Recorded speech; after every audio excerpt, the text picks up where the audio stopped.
DJ Event Planner, Electra Voice,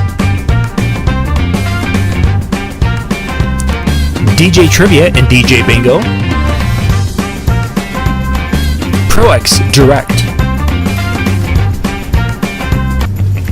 Odyssey Cases, Perfect Portals, Instant DJ Requests, and our DJNTV Insiders. This is John Young from DJNTV. Thanks for watching.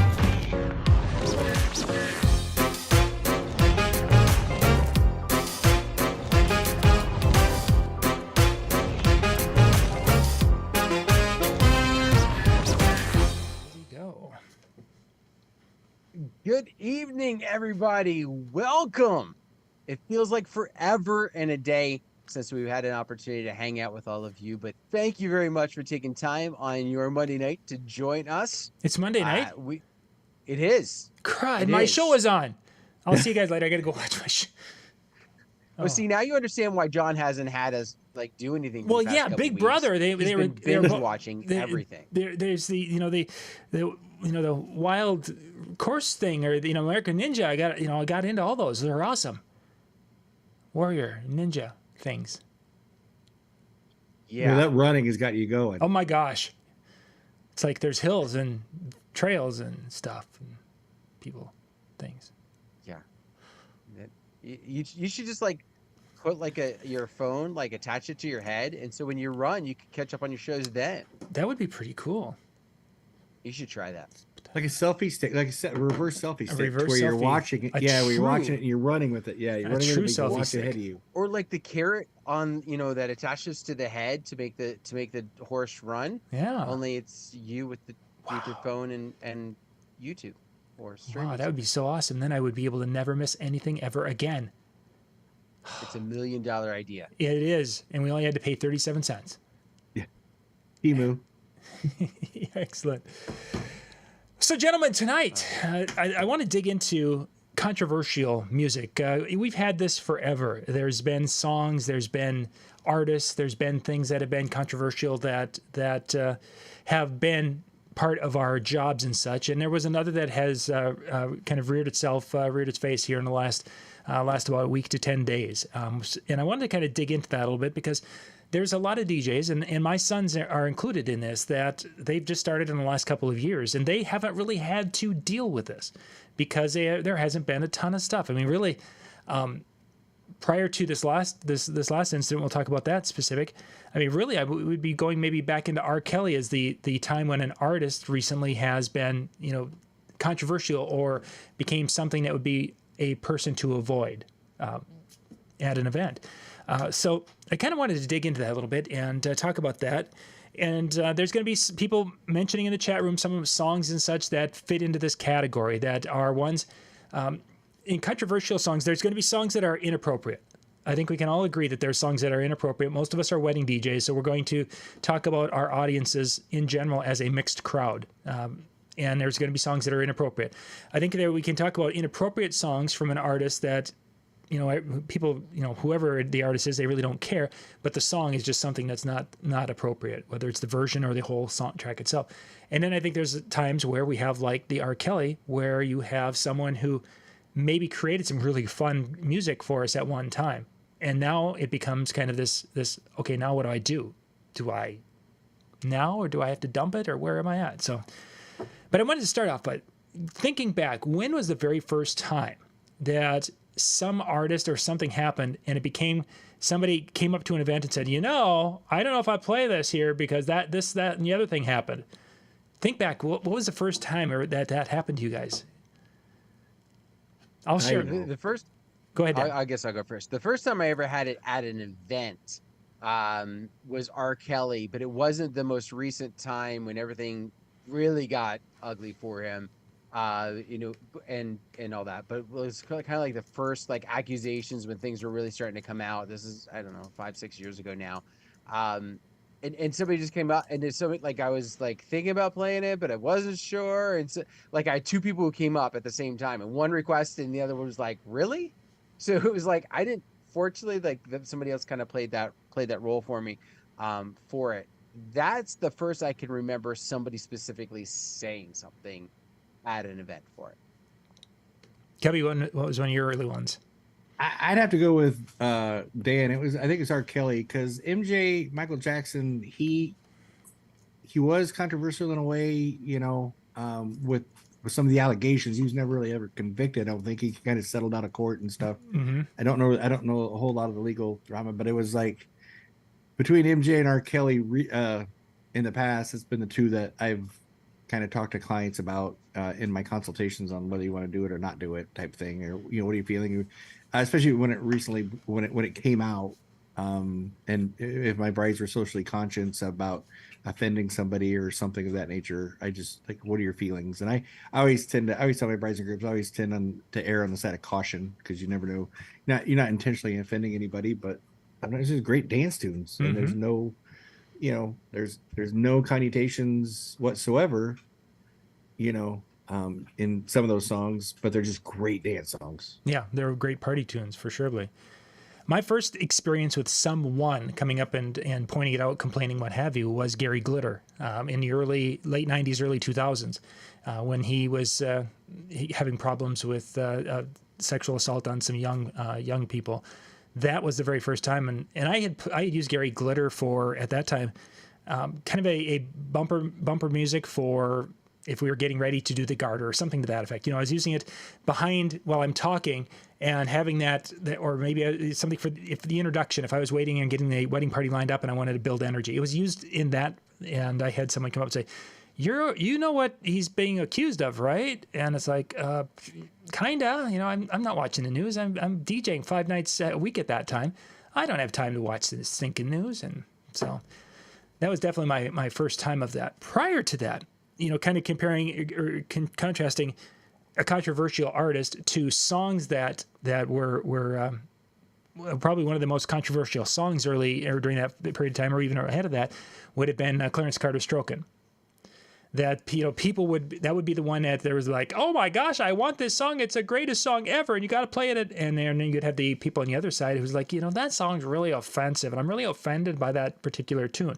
And that was probably one of the early songs of having two distinct groups of people. They either loved it or they hated it, truthfully. And while it wasn't a controversial song, because I mean it was very blatant what it was, you know, it would probably been the inappropriate song for many of the events. But when you've got the bride requesting it and the mother of the bride's requesting it, and they're the ones paying the bill, you know, there was that happening an awful lot in that time frame. So it was an interesting time. You guys both mentioned Michael Jackson. Have you had any recent people when they're either requesting it or requesting not to play it when it comes to Michael Jackson? Where are you at today with it? I still get requests for it occasionally, more so in advance, play if possibles types of things. Thriller, usually that's not like a Halloween type of wedding that I'll get that thrown in, and I had that just on the not this past weekend, but the weekend before, it was on a play if possible type of list. So MJ doesn't seem to be as controversial at that time, or now. And I think in some aspects, we've become, and I don't know if we were going to necessarily go this way, but we'll go for it now. We've become such a quick culture in some of these aspects that where something someone does is offensive, that if I don't have personal tie to that, I can look the other way pretty quickly. Like it's the hot topic, but give me 6 months and MJ could have done the worst thing ever, and probably a year later people would be, as long as it's not the song about it. But he's certainly gone. Yeah. I think a year's too long. I think, man, within 3 months, people forget about stuff. If it's not in the media any longer or trending on any social media platform, it's out of people's minds. We've moved on to the next thing we're going to be angry about. And truthfully, I think that's great. A great idea there, Cubbie, with what's going on right now with the Jason Aldean song. I think that's going to be the exact thing. As soon as it falls out of social media, I think it'll be over. That song was released in May. It had airplay in May. It wasn't until the video came out that sparked the controversy, and I get why it sparked the controversy. When you put the visuals to the lyrics, sometimes people listen to a catchy tune, and the hook will catch you or whatever, and you don't really listen to the lyrics But then when you put visuals to the words, then you're starting to get what the artist is maybe thinking about. Like, somebody said Barbie girl, instead of having sexual time undress me everywhere, it's dress me or take me everywhere, different. So instead of undressing or take me everywhere. So I think, like I said, it's when they put the visuals behind it, it made it a little bit more harder to swallow for people. And that's where the controversy came up. But the song's been released since May, and there wasn't any controversy up till the video was released. Karen, thanks for joining us tonight, Karen, here in the chat room. She mentions the song Blurred Lines, which when that came out, I mean, that was everywhere. Our local TV station had it on, and it was their bumper between segments at the state fair. And, it was that catchy it was a great little tune. Some people, they really never paid much attention to it until obviously social media started to share a little bit with what it was. And then when you watch the video and people were referring to him as looking like this weird stalker type dude on the in the music video, it had a whole different feeling. And there's a level of that almost had a similar feeling to what's going on now. Is that if the video wouldn't have come out, or if it wouldn't have been if he wouldn't have looked like some stalker in the video as much, would there have been as much controversy with Blurred Lines? Obviously, there wasn't enough from the initial song for media departments to say, no, we shouldn't use this on the 6 and 10 o'clock news. Minneapolis, the local CCO station or the CBS station, they jumped all over it, and they had it as their bumper there. Yeah, for at least 2 weeks before the fair, 2 weeks of the fair. Yeah, so it was there. The video one was topless. Yeah, I didn't download the topless one because I have teenagers who play my play the music too. So, but yeah, the video was definitely one that made that. And let's see, there was another one that was mentioned. Oh, It Wasn't Me from Shaggy. That was another one when that came out in the 90s. But that's crossing and getting into that line. I think that it was an appropriate song for mixed audiences, even though it was requested at a lot of weddings. And that was one of the few songs that I had people requesting the not edited version, because there was an edited version on the radio, and they were like, no, we want the one that's the dirty one, and we want that played at our wedding. It's like, really? Wow.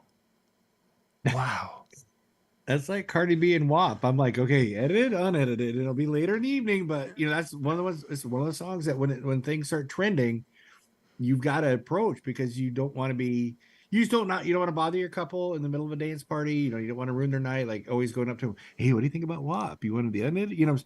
So these are things I broach in my consultation meetings. That songs that may be trending that do you want to hear? Do you not want to hear? Tell me about your family. Are they religious? Met with the bride and groom the other night, and John, I tell you, I don't think they've ever kissed before, because the mom made a comment like their first kiss will be their first kiss. Oh, wow. That's what we said too. And so they like Christian music, like their dinner music wants to be Christian music. And then she gives me this, and I'm sitting there with her mom and the fiance and her, and we're going, and she hands me this great list of songs. And you want to set the top of the song? Let's get Broccoli. it on. No, Broccoli by DRAM. And that is a song about weed. I'm like, you know what this song is? She was like, but it's just kind of catchy. And I'm like, and it was just cracking me up because, and then the next one was Mo Bamba by Sheck West. She wasn't, so it's like she wanted all these Christian songs, but with the dance party, I'm like, the Hotel Room Service by Pitbull. I would have never thought about playing at her wedding, because it talks about who you gonna take home tonight, the hotel party, and stuff like that. Mm-hmm. Which, when in talking to my couple, and they were telling me they, Christian music during dinner, and we want to make sure that, and then she hands me this playlist, and all these songs are on there, and there's Save Happy Ones, Celebration in September, and stuff like that. But when I see Broccoli and all these other songs, I was just taken back and laughed, because I'm like, he's supposed to, And Cubbie, how did you handle that? Because I've had it where the same situation where the songs are, and it's like, do you want? And they're like, oh, I love the refrain. It's got a great beat, whatever. And then it's like, but do you know what they're singing about. And you know, Yeah. before these things became a big thing, it would be like, okay, so now I got to go and basically, you know, and this is what the lyrics are. And da-da-da-da-da-da. Now it's like, okay, so let's just type in song lyrics and boom, take a look at that. And they're like, ooh, what's an anaconda? Well, Oh, and I think that's one of the things, like I feel like we talked about this. This was a few years ago or whatever, where the idea of we can sit there and we can analyze every song and the meaning behind every song, and you know, to some extent, I think there's a line that we just kind of need to go, you know what? It's not worth it. So for example, and I remember we talked about this was back when Shaney was with us, and there was talk about Ariana Grande's Side to Side. mm-hmm. Should that be played at a wedding? And I was just like, we kind of went a different direction, and she brought that one up, and I was like, yeah, I'd have no problem with it. And then she's like, do you know what it means? Yeah. And I went, no. And then I got thinking of the lyrics, and while she's talking, I'm looking them up, and I go, oh my.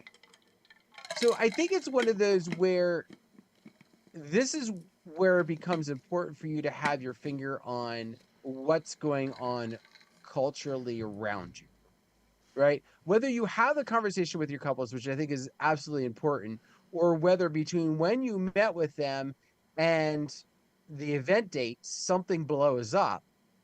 I think it's important for you to have that understanding of what's going on and when, so that if, for example, that hadn't become a controversy, then I just don't play it around grandma. But the rest of the time, it's okay. And I think that's a tough situation. In some songs, because of maybe inappropriate nature, it's easy to say, okay, we can do it later in the evening. But when you get into a song that that may not have an obvious target or an audience or an obvious person that is going to offend, it becomes a little more difficult because you really don't you don't know. There was I can't remember what the exact song was, but it was something, and it referred to a group of people, an occupation being stupid or something to that effect. And I didn't think anything of it and played it at an outdoor farm type party. And somebody who fit that category, and they were like, you know, dude, that's kind of you know, kind of talking shit about me as, you know, part of my friendship, but that's what he was saying. And it's like, I didn't even think about that. And I didn't even know that, you know, didn't think about the song and didn't think about that. So it's sometimes it even bites you in the butt and you aren't even aware that Right. could be out there. And I think for the most part, like when a lot of this stuff happened with the Jason Aldean song and that coming to the forefront, I think there was a lot of people who you saw a very divided thing happening online. And I'm not even talking about their stance on the song, but from DJs who were like, well, whether am I going to play it or am I not? There was quite a few of them that were like, you know what, if the couple asked for it, I'm playing it. Like, I'm not, that they're the ones paying the bill, and I'm not thinking twice about it.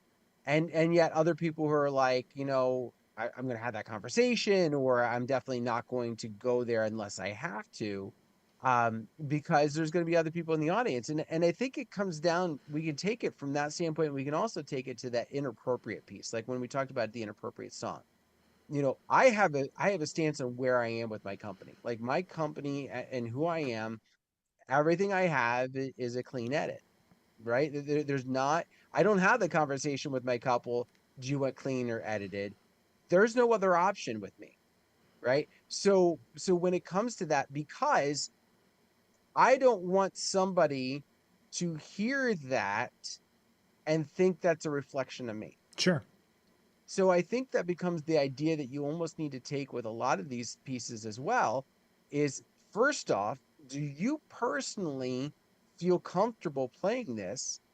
And if you're confronted about it, if you're confronted because you played whatever, the inappropriate song or an artist who has something happen to them, are you confident enough about what you did to not be cocky, apologize to them that I'm sorry, I did not realize this would offend you. I assumed this song would be okay because XYZ. Or where is your stance? Where is your company stance? And figure that out now before the next artist does something stupid that creates an uproar somewhere. Yeah, because it's something that's gone back in history. I mean, you look at Jerry Lee Lewis for a moment. Jerry Lee Lewis was huge and would have been probably one of the biggest stars of that era until he married his 14-year-old cousin. Yep. Something like that. And that all of a sudden he became, kind of no one was touching his music for a long time. And yet it came back into our 50s, 60s set. But I even remember in those early days that there were people who were like, do you know what this guy did? Playing that card. And thinking back, that was probably the first time I had ever heard of somebody who was controversial, because I didn't know about Jerry Lee Lewis's life and times and marrying his cousin. But well, you're the only one DJing in the 60s, John, when the song came out. That's true. I was there. Actually, when he was done with it, he handed me the first record, and I was like, yes. Oh, thank you, Jerry. I got it. And who's this? Is this your daughter? No. Oh. No. So, yeah, it's been around for a long time, and it's just I think Dan's idea that deciding now, or figuring out how you're going to handle in advance, is definitely wise advice. So yeah, for me and my company, we get all of our music for promo only, so it is unedited or edited. Excuse me. We do have a few versions that are unedited for later in the evening. They're clearly marked unedited, not edited for explicit, not safe for children. Yeah, with explicit lyrics and only broached, with the bride and groom. If the bride and groom wanted the Jason Aldean song, I don't even know if it's that danceable, but if they wanted it, I'd play it, because if somebody comes up to me like, well, it was requested. It was on the request list this evening. I might, but I think if I was to arbitrarily just play it from a guest request or just arbitrarily play it, I probably wouldn't. Not right now. I wouldn't. I mean, yeah, I think that would be. You go back to Morgan Wallen. Morgan Wallen was drunk, and somebody caught him on video using the hard R with the N-word a year ago, and he was banned from a lot of country stations, and he's making a big comeback again. Everybody's forgot about it. Yeah, huge. I mean, he's been in the top 10 of the charts for 9 months now, or something like that. And just a year ago, when somebody caught him on video drunk using the hard R with the N-word, and he got canceled for a short bit. Yeah. I remember when he came back, that we get releases from All Access, which is basically the radio stations get the information so they can have little tidbits to talk about the songs and what songs are hot. And that was one of the big things, is that he's, this is his first release from this new album, and after the controversy and after the problems and and there it was. So you brought up a piece that I think when this all started to come about, and I remember seeing it on one of your posts, to the extent of, just because it doesn't offend you does not mean that there's not somebody in the audience that's going to be offended by it. That there are people who are going to, whether it's read into lyrics, whether it's the video, whether hearing the song makes them think of the video, there's going to potentially be things that are there. Think about what we do as a job, right? Our job is to create a fun environment for people. And I think from that standpoint, when we're creating the songs that we're playing the songs that we are, it becomes important for us to try and make as many people happy and enjoying the moment as possible.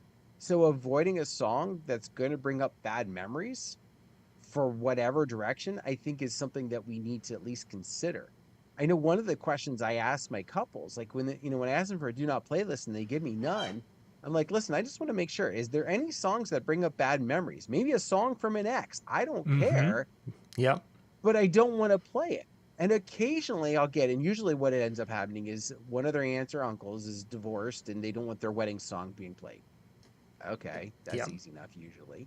But, for others, it's important to kind of recognize that this might be a song, unless it's on their playlist, might be a song to just kind of go, you know what, I'm gonna pump the brakes on this for a few months, let things kind of cool down, so that by that point, the people that are upset by it are few and far between, and the song will probably go away on its own. And in some case, the artist might get, turned away. And again, some of that's regional too, but very much so.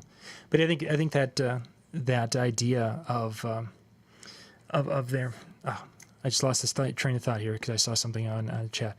Dan, you talked about back up a little bit. Feelings hurt. Being Songs. Yeah. Oh, I lost it, guys. I'm sorry. Having a good night. It was Songs really, it was really good too. I mean, it was like the most insightful thing I probably would have ever have said in the last 9 years. All right, so everybody else that's watching this in the replay, Eh. back it up like 2 minutes. I rambled. Back it up like 4 minutes, and then just play it again. And then yeah, that- whatever you'll Dan get the point said, John was making. it was great. Dan had a great point there. But yeah, that whole line between what's offensive, I think for some people in that crowd is a tough one. But yet there's things in songs that you may not be and I may not be offended to it, but it becomes a question of when does someone in the crowd become the raining on the parade or raining on the fun of the crowd because they're being overly sensitive. An example of that was I Touch Myself from The Divinyls. the Divinyls. Yeah, not a great dance song, but it was, as the bride said, this was her sexy song, and she wanted it played. Okay. Well, we kind of knew what was going to happen at that point in time and how she was going to dance with her husband. Yeah, whatever. It's her day, and it was a little later.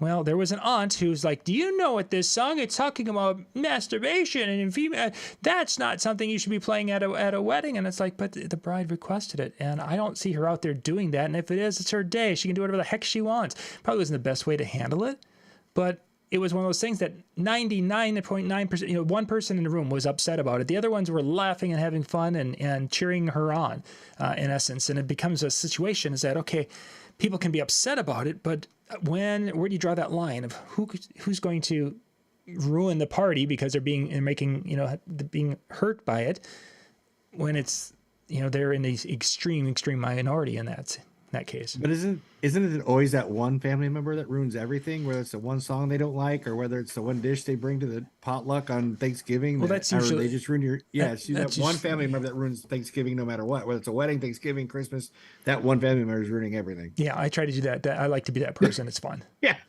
Makes sense. Yeah, I mean, So, it's pretty obvious.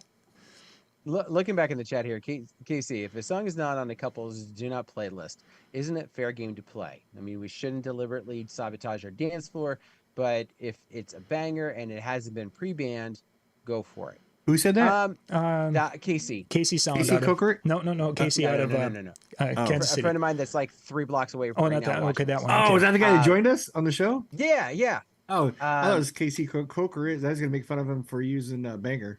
No. But no. So, actually, no, it wasn't that guy. A different guy.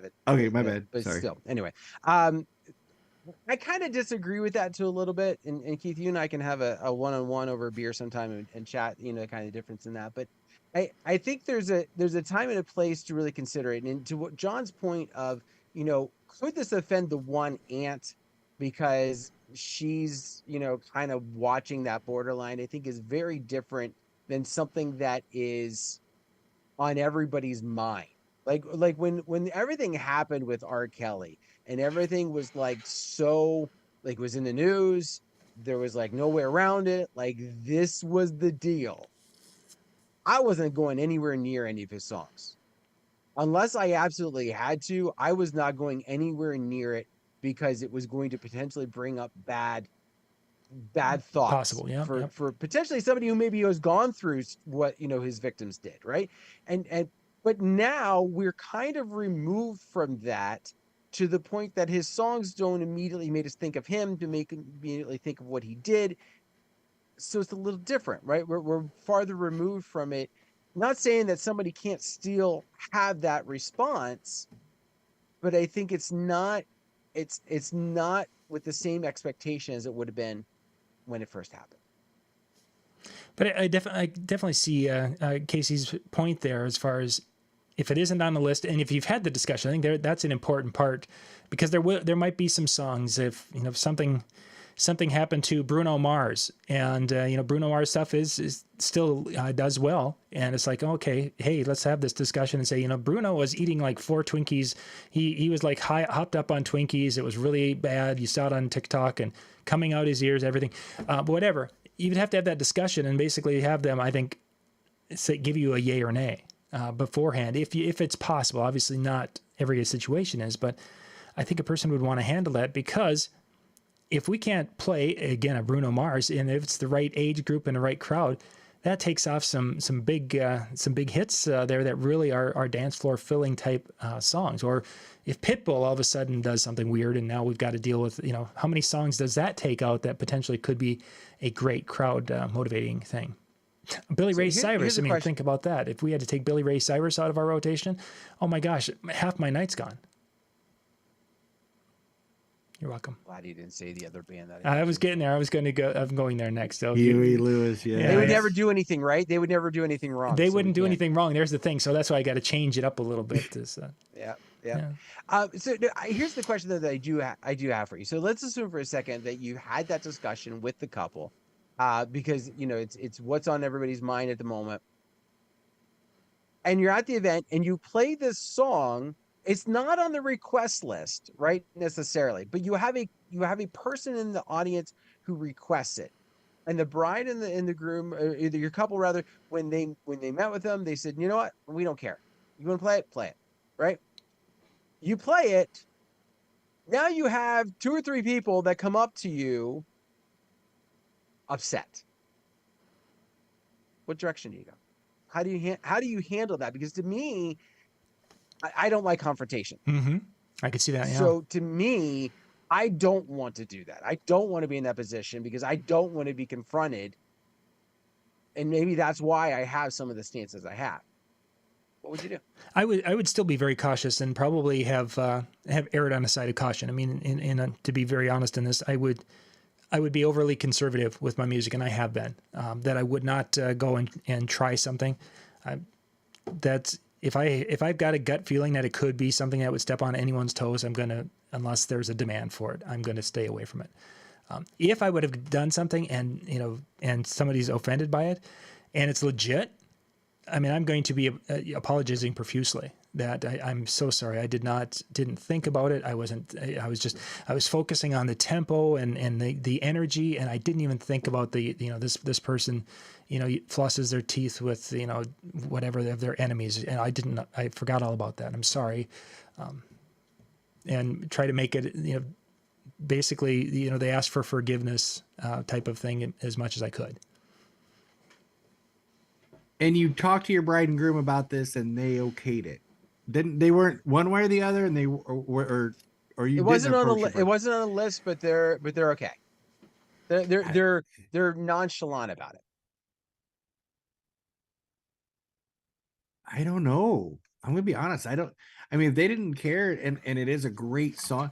I mean, it depends how controversial it is. Yeah, but you know what I'm saying? What would you say to the person that came up though? There's all of a sudden. I apologize. I spoke with my client about it. They didn't care one way or the other. It seems to work. I surely didn't mean to offend you in any way, shape, or form. It's just a song that's got a great beat and that generally works on the dance floor. And then she turns around and goes, and now she comes back up with the pastor. Now what are you gonna say? Listen, the pastor's still there during dancing. He's had a few to help him out. So yeah, I had a Catholic. That's my experience with the pastor. If the pastors don't leave after dinner, they're having a good time that night. I had a Catholic guy that stayed the whole wedding. He was tearing it up on the dance floor. I'll tell you what. Oh my gosh! And the families, when that happens, they just absolutely love it because that's seeing that human side, and it's really a couple of. That's a tough one, Dan, because I don't know. I mean, if I ran it by my couple and the couple was nonchalant about it, didn't care about it one way or the other, and it is a good dance song, I don't know all of their clients, and I get that there's potentially 2 or 3 brides or clients out in every wedding that we do. Potentially, I get it. But I don't, and I ran it by my clients. I don't know if it's super controversial. No, if it's middle of the road or not controversial, I'm playing it. Mm-hmm. I mean, and just like you said, John said, man, I am so sorry. I ran this by the clients. No intention whatsoever. But once you say you ran it by your clients, they can't say anything because you're covered. Yeah, and to a point, they didn't pay the bill. Yeah. But here's the thing. I mean, we have enough music at our disposal that, you know, Pitbull could like say something horrendous. I drop all of my Pitbull songs. I can still make it through a night. Correct. But again, without even blinking an eye. So I kind of wonder, again, you did kind of hit on how controversial, right? And I think also kind of the difference also of artist controversial versus song controversial, right? So if artist is controversial, I feel I can get away with that. You know what? I wasn't thinking about it. We were thinking about the music. Everything was okay. The couple didn't have an issue with this. Song controversial, and I don't mean like it's explicit. I mean like controversial. Something's in it that's, you know, maybe we find the hidden meaning behind 24 Karat, right? Like something like that. So does that come different? So that's kind of my thoughts. So yeah.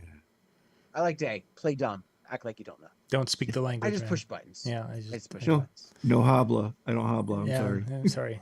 No habla. Speak English. I don't know. But you've been doing really good out there at the announcements. It's not me. No habla. Yeah. That is AI talking That's for me. AI. That's right. Lip sync. This is Spotify DJ right here for you. Yeah. This is the AI making announcements.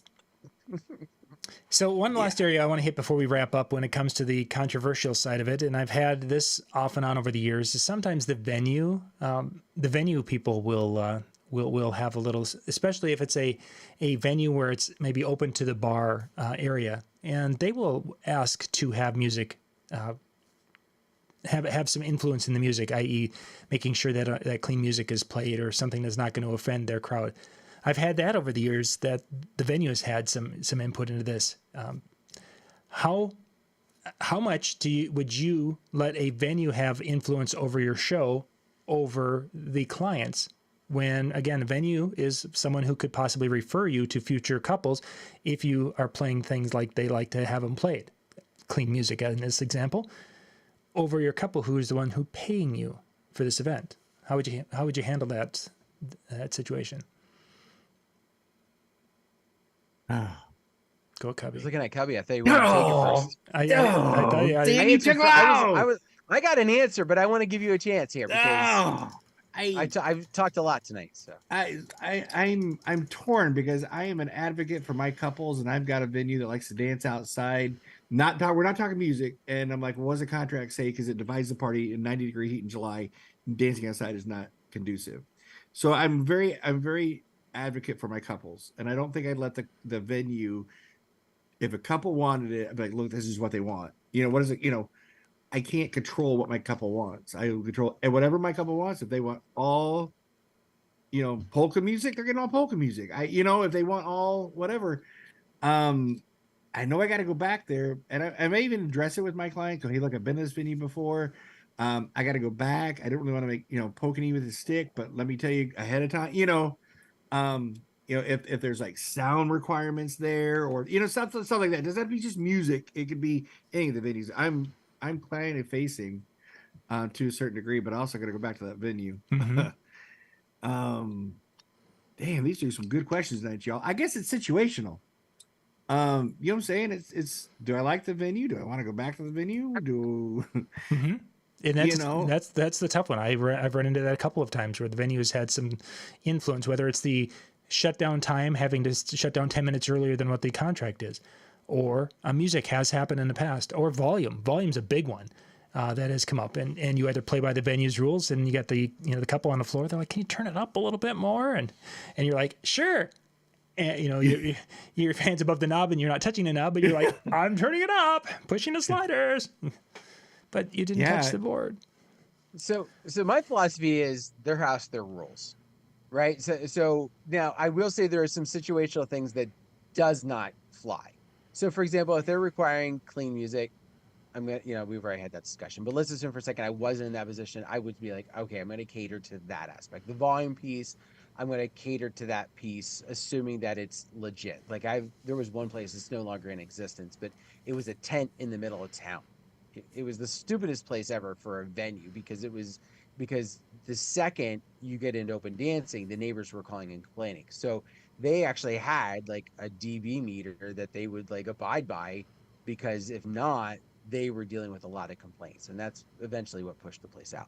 But so things like that, I'm gonna cater to. Now, a venue comes up and requests a song, or wants me to play a bunch of these particular songs. It's gonna depend on what it is, and if I like it, and if it fits with what the bride and groom and the couple are gonna be wanting. That's my piece. But my philosophy has been, their house, their rules, and if I don't like the rules, that's where I go, I'm not coming back. Like that, I'm not going to create a problem that night, but I'm going to put that on my list of, this is a venue that the couples need to be aware of. And if a couple comes up to me in like John's situation, can we turn it up? I'm sorry, the venue's not letting me. I'll throw it right back on them, because if it's their role that's preventing me from doing what they want, oh yeah, I'm throwing them under the bus, because then the issue is with them. Don't make their rule become my issue. Yeah. And I'll tell the guests, if they come up, can you turn it up? Unfortunately, no. This is the loudest the venue will let me play. So. And that's been how I've handled it in a couple of situations. Not so much the night of. Hopefully, I know in advance, because there are some venues that have rules like that, and we've had that discussion in advance. And the couples are like, yeah, it's okay. We know that that's their rule, to do X, Y, or Z, and that's the way it is. One of them is you get it, your dance is 4 hours. It cannot be 4 hours 1 minute. It's 4 hours. Can't be 4 hours, no overtime. It's going to be done. So if you start early, you end early. It's 4 hours. That's a discussion I've got to have, because typically, with our thing, if they want to go till midnight, and the dance, we're going to start somewhere around 7:30, 8 o'clock ish, wherever it feels right. And we roll in and it's like, 7:15, the start of the dance. It just feels right. It flows. And we wanted to have that natural flow feel. So, okay, now I'm doing a 4.5 hour dance. No big deal, because, and we're from the Midwest. We can do 10-hour dances. We just, play Huey Lewis a few more times. I mean, it just makes us complete sense.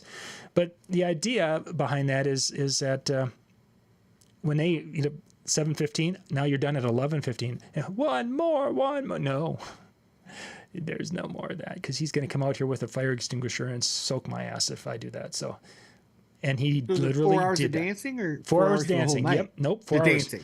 No matter what time you start dinner, 4 hours of dancing. 4 hours of dancing. So as soon as that first dance starts, because it's got to be the first dance that starts the dance. So you can't do it early, because I wanted to do it early. After the introductions, one of the times I wanted to have the first dance then, and then we could have our 4 hours of dance later. Nope, can't do that. First dance is the beginning of the dance, and then you can do your specialty, whatever it is, but you are done 4 hours later. So yeah, wasn't me that can't, but he did bring a fire extinguisher out, and he blasted everyone on the dance floor, and he turned it towards the DJ who was playing, and the DJ had stopped the music before he had gotten all the way around. Otherwise, the DJ was like, I think he would have blasted my gear. It's like, possibly, I don't know. Like, I get the 4 hours total thing, okay, whatever, and I get the whole idea, okay, the guests show up early, so then so the time starts early, whether you agree with it or not. Like, okay, I get that from event, but I don't get the 4 hour, like, the dance floor can only be 4 hours, but I can have dinner beforehand, and if we started at 8, you get it for 8 hours. Like, you do the ceremony at 4, and then you do dinner, cocktail hour, dinner, and you got it for 8 hours, but you can only do 4 dancing. 4 dancing. Yep. That's what that's their rule there. It's a weird little thing, because there are times that it's an early ceremony at like 2 in the afternoon, so the people get there about 3, and they want the dance to go till midnight. So it's like, what happens between 3 and then they eat at 5, and then you got 5 till 8 o'clock? Well, you got people who leave and don't come back. That's not good for the venue, because he's not selling alcohol. I mean, he maybe thinks he's selling alcohol to the people who stay, but that's like 5 people. The rest have gone home, and then there's some that don't come back. And instead of having 200 people for the dance, we now have 75. But again, that's the rules that he's got at that establishment. And in that case, it's a discussion we have in advance, and the couples, if they don't know it from him, which he usually is pretty blatant with it, I've got to have that discussion with him and say, this is what we'll be working under, and as long as because the night of, this is what I have to work with, as far as if we start here, I end here, And it doesn't matter how much I'd love to play, another version of, a Huey Lewis, any Huey Lewis song. They're also so great. They would all fit in. I can't. So. Wow. That's crazy. Yeah. At least he's forthright about it. Very much so. Yep, he's very, very. There's not too many of them that have weird eclectic rules like that are quiet about it. They're usually pretty straightforward. Like the venue owner, that he insists that, okay, before you guys do any toasts or anything, and your DJ can introduce a wedding party, and then I will have the microphone. I need to have 2 minutes because I'm going to introduce my dinner tonight for you. He does it for every wedding, and that's what he does. And the couples all know it, and they've explained it to me that, yep, he wants a microphone after that. So do you have an extra mic so he can have it and be able to do that? Oh, yeah, I'll take care of him. Yeah. And he talks about the spread of food for the night. Is it like Grandpa and Hee-Haw? Pretty much. Yeah. Yeah, it's very much similar. Give me the guy. What's for dinner? Well, we're having. We're having tonight. We're going to have the world succulent green beans cooked over yeah. Okay, gentlemen, next week, DJ X. Dan, you're going to be... Yes. What are you fired up about? What are you excited to see? So, the one thing I can't talk about... Till tomorrow. No, Monday. I thought they said tomorrow was the release. Oh, no, that's the other thing. Oh, the one is released tomorrow. I know about it, but I didn't get that one. That thing that I got, to my understanding, we might want to double check. We'll have to double check on this one because I think I got an email today saying that it was going to be tomorrow. Maybe they changed something. We'll double check now that you mentioned this. But okay, so I'm excited to see that product in hand, and like it was fun to play with and everything else, and once I figured out how to do it.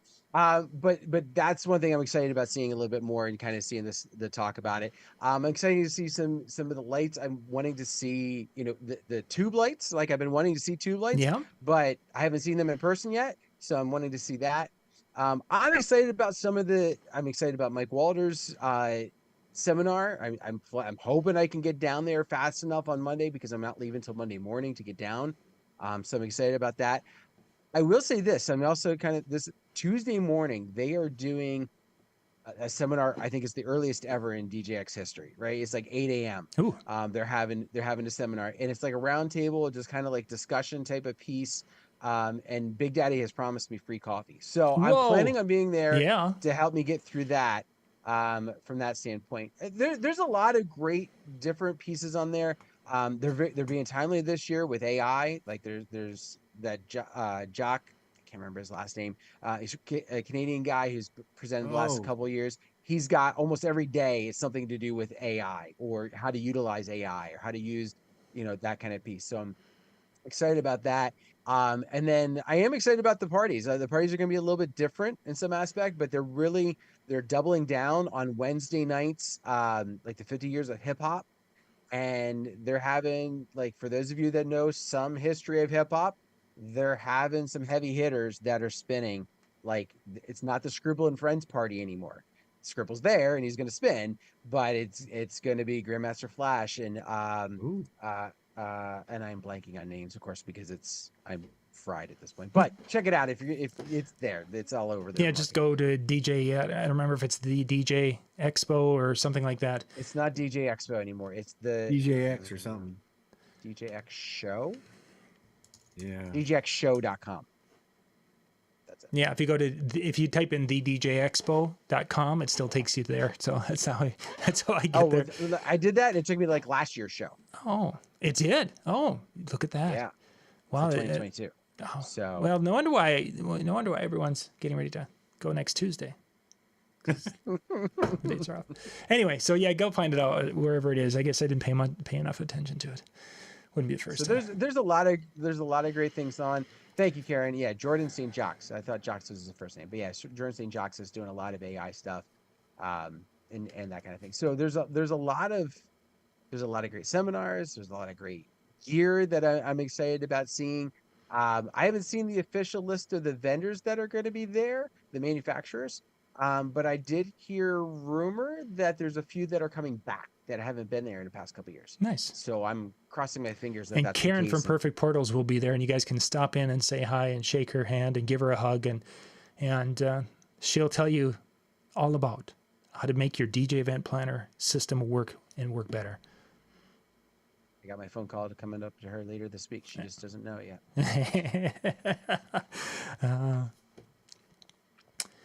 Okay, so hanging with Howie, DJNTV.com/chill. Howie and the crew will be doing a recording here in about 10 minutes. You guys can bounce in there, kind of watch from behind the scenes with your camera and mic off. And then once they're done with the recording, jump in and have a great time talking. For those of you who can't make it to DJX, this is kind of like the hallway time to hang out and talk to other DJs and such from around the world, literally. It was last weekend, we ended up having DJs. We had Australian, we had a New Zealand, we had a South African DJ from South Africa, and then we had 2 from South America in there, and I didn't recognize any of the crew.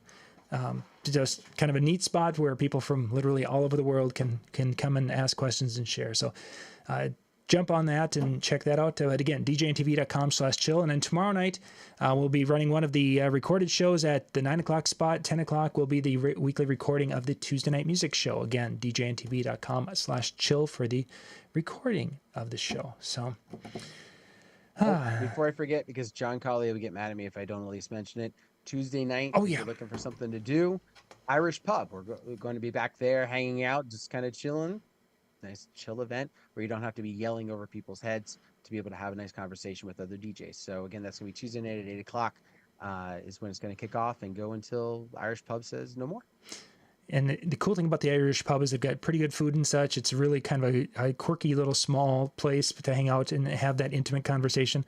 And if you're into beer, they have I think they have the Smithwick's beer on tap. And I probably am not saying it properly, but they know what, us Midwest people, when we say Smith, they know what I'm referring to. And it's really, really good tap beer. So if you're into that. But it is a cash place. It is a cash place. It is a cash place. Yep. So bring the green. So, yep. But good stuff there. So excellent. I think it's time to wrap, guys. So Howie and the crew can get going. So take it away. Thank you very much, everybody, for taking time out of your Monday night to join us, or if you're watching on the recording, whenever that happens to be. It was a pleasure hanging with you. Hopefully you got a new insight, and if you don't, you have a plan on what you're going to do the next time that artist does something that, well, creates some kind of uproar. Have yourself a good one. We'll see y'all next time. Yeah, everybody. Bye.